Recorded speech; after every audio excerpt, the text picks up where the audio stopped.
Құрметті достар, биыл біздің толықтыру бөліміне 7 томдық Марал Хасеннің кітаптары келіп түсті.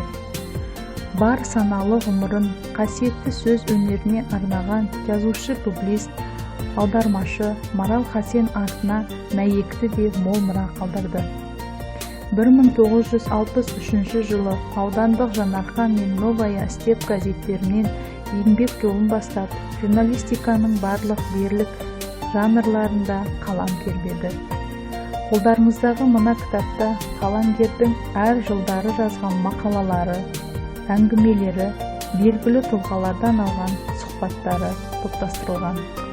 9 бөлімнен тұратын бұл кітапқа елімізге белгілі ақын жазушылардың, журналистер мен қарапайым оқырмандарының автор еңбегіне берілген салиқалы сараптаулары және дос-жарандары мен туған-туыстарының шын жүректерінен шыққан сағыныш сезімдерінің куәсі боласыздар.